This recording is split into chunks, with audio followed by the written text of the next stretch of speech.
Hello friends, I am Ankita. Welcome to my YouTube channel.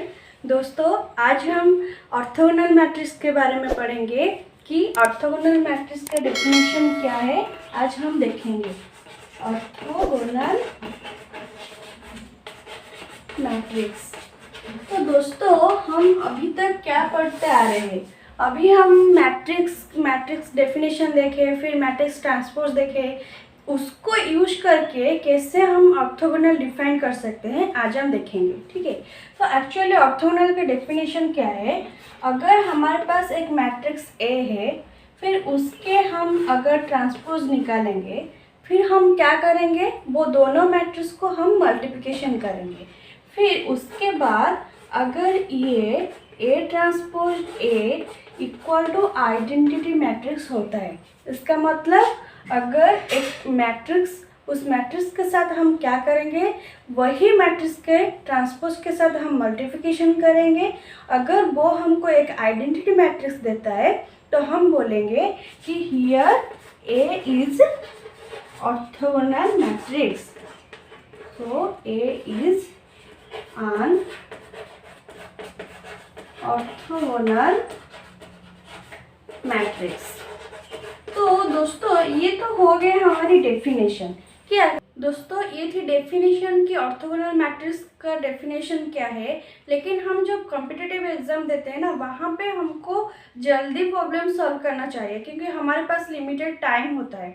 तो हम चाहेंगे कि कितने जल्दी हम एक प्रॉब्लम को सॉल्व कर पाए, तो ये होता है। तो यहाँ पे अगर मैं आपको शॉर्टकट बता दूँ कि ऑर्थोगोनल चेक करना में कितना इजी है, तो आप जल्दी ही समझ जाएंगे कि या जल्दी भी आप सॉल्व कर लेंगे कि कैसे ऑर्थोगोनलिटी चेक करना है। तो पहले दोस्तों, सपोज हमारे पास एक जो मैट्रिक्स है ए आई जे, ये n क्रॉस n की मैट्रिक्स है। अगर 2x2 मैट्रिक्स हुआ कि 3x3 हुआ, तो वहाँ पे हम ऑर्थोगोनलिटी क्या कर सकते हैं, ए मैट्रिक्स को हम लिखेंगे। ये हमें कंडीशन क्या थी, ए लिखेंगे, फिर उसके साथ ए ट्रांसपोज मल्टीप्लाई करेंगे, फिर ए ट्रांसपोज ए को मल्टीप्लाई करेंगे, फिर देखेंगे कि ये आइडेंटिटी हो रहे हैं कि नहीं। तो इतने सब करने में बहुत ही टाइम निकल जाएगी अगर n equal to n greater than equal to 3 हुआ तो अगर हमारे पास कुछ शॉर्टकट होगा तो हम जल्दी ही कर लेंगे। तो यहाँ पे मैं आपको 2 कंडीशन बोलूँगी, वो अगर वो 2 कंडीशन सेटिस्फाई कर लेता है तो हम ये कह लेंगे कि ए इज ए ऑर्थोगोनल मैट्रिक्स। तो दोस्तों, फर्स्ट कंडीशन क्या है? फर्स्ट कंडीशन बोल रहा है the sum of square of every elements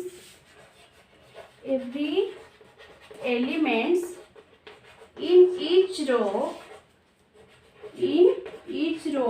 और कॉलम, आप कॉलम भी कर ले सकते हैं, each रो और कॉलम, each one। ठीक है, तो इसका मतलब क्या है? अगर हमारे पास एक n क्रॉस n की मैट्रिक्स है, उसको अगर हम ऑर्थोगोनलिटी चेक करना है, तो फर्स्ट कंडीशन ये है कि sum of square of every elements in each row is 1। अगर ऐसे होता है तो हम बोल सकते हैं कि ये मैट्रिक्स ऑर्थोगोनल हो सकता है। फिर यहाँ पे सेकंड कंडीशन भी है, सेकंड कंडीशन भी सेटिस्फाई करना चाहिए। मैं सेकंड कंडीशन बोलूँगी, पहले ये कंडीशन को मैं थोड़ी डिस्क्राइब कर लेती हूँ। तो यहाँ पे जो ए मैट्रिक्स है, सपोज मैं यहाँ पे एक 3x3 मैट्रिक्स ले रही हूँ, A11, A12, A13, A21, A22, A23, A31, A32, A33। हमारे पास एक 3x3 की मैट्रिक्स है। तो मैं जब फर्स्ट कंडीशन चेक करूँगी, तो पहले मैं क्या करूँगी, पहले मैं ये देखूँगी कि जो पहले मैं फर्स्ट रो को लूँगी। फर्स्ट रो में मैं पहले स्क्वायर करूँगी। तो जब मैं स्क्वायर करती हूँ, मुझे क्या मिलता है, A11 square, then A12 square, then A13 square. मुझे सारे रो को चेक करना है। पहले मैं फर्स्ट रो को चेक करती हूँ, फिर मुझे सम निकालना है। अगर ऐसे मैं सम करूँगी, फिर मुझे 1 मिलेगी। फिर मैं सेकेंड रो, थर्ड रो ऐसे चेक करूँगी, तो सेकेंड रो में क्या मुझे मिलेंगे, A21 square, A22 square, A23 square is equal to 1, A31 square plus 3 2 square plus A 3 3 square is equal to 1। तो मुझे यहाँ पे सारे रो को अगर मैं ऐसे लिखूंगी और मुझे 1 मिल जाता है तो मैं बोलूँगी कि मुझे फर्स्ट कंडीशन मेरी सेटिस्फाई हो गई है। ठीक है, तो यहाँ पे मुझे फर्स्ट कंडीशन सेटिस्फाई हो गया है। तो सेकंड कंडीशन क्या है, यहाँ पे सेकंड कंडीशन ये बोल रहा है कि the sum of product of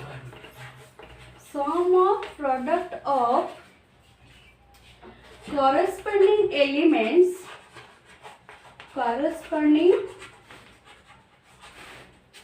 elements of two distinct row और कलम, आप जो भी ले सकते हैं, रो ले सकते हैं या कलम ले सकते हैं, इज 0। तो मुझे यहाँ पे सेकेंड कंडीशन क्या कह रहा है, अगर हम जो 3 + 3 मैट्रिक्स लिए थे, यहाँ पे 3 + 3 मैट्रिक्स लिए थे, अगर वहाँ पे हम क्या करेंगे, सपोज R1 मैं लिख लेती हूँ एक बार और से। हम ए मैट्रिक्स क्या लिए थे, A11 A12 A13 A21 A22 A23 A31 A32 A33। तो यहाँ पे अगर इसको मैं R1 लेती हूँ, यहाँ पे इसको मैं R1, इसको मैं R2, ये R3। तो अगर मेरे पास ये 3 रो है, मैं क्या करूँगी, पहले दो रो को मैं लूँगी, जो वो क्या होना चाहिए, डिस्ट्रिक्ट होना चाहिए। अगर वो डिस्ट्रिक्ट होता है तो मैं ये कंडीशन पुट कर सकती हूँ। तो मैं पहले क्या करूँगी, R1 और R2 को लेती हूँ।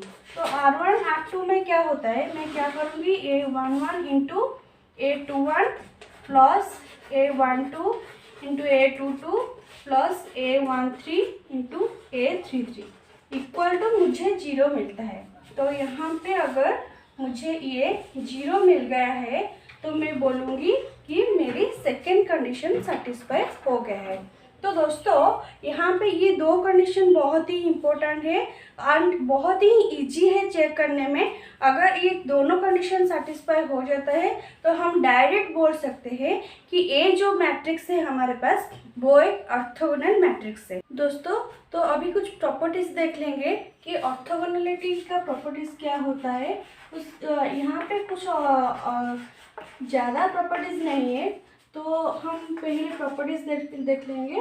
Properties of orthogonal matrix.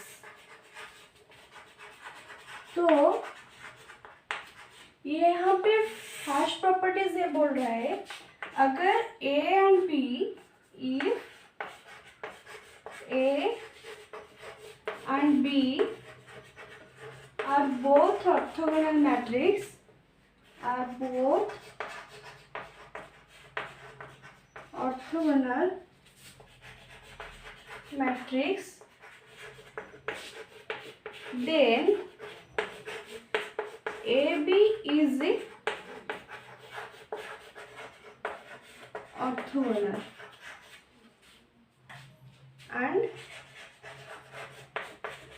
BA also orthogonal matrix. इसका मतलब क्या है, अगर हमारे पास A एंड B दोनों मैट्रिक्स ऑर्थोगोनल है तो इसकी product and AB product and BA product, तो वो बोथ भी ऑर्थोगोनल मैट्रिक्स होगा। तो देन नेक्स्ट प्रॉपर्टीज बोल रहा है, if A is a orthogonal matrix, if A is an orthogonal matrix,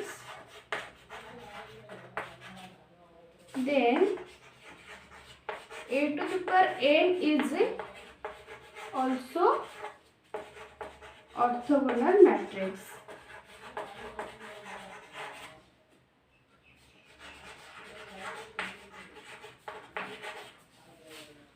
दोस्तों इसको प्रूव कैसे करेंगे, हम ऑर्थोगोनल कैसे चेक कर रहे थे, A into A transpose equal to A transpose A equal to I. हम ऐसे चेक कर रहे थे, मतलब अगर ऐसे होता है तो हम ए को ऑर्थोगोनल बोलते हैं। तो अभी हम ये चेक करेंगे कि A to the power n orthogonal हो रहा है कि नहीं। तो A to the power n में कैसे लिखूंगी, मुझे वी हैव टू प्रूव